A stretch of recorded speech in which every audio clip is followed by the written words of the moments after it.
Masot mi o pro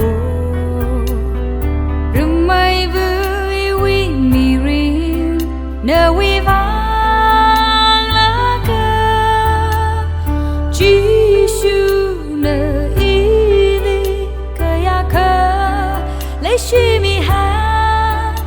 I vi ca cho thu ta ana pu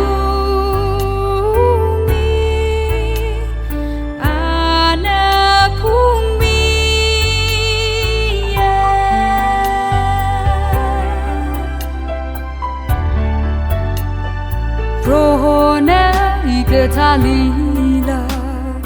mahor hai lagana Iwi kavau chi shuna shami chinga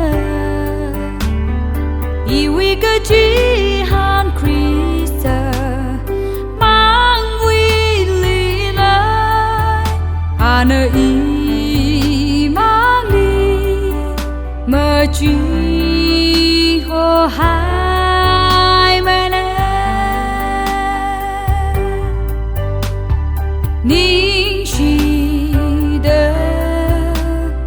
Masot mi o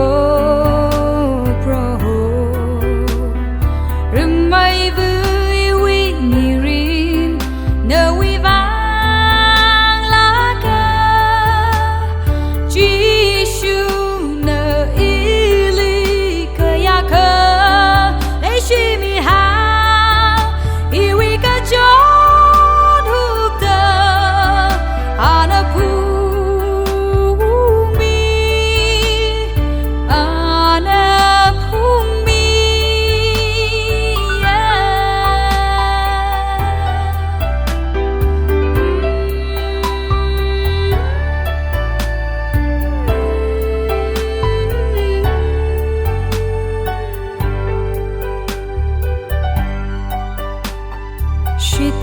Sớm ngày nở ring ra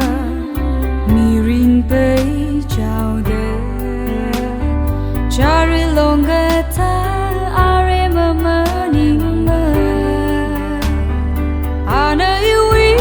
kama sai ko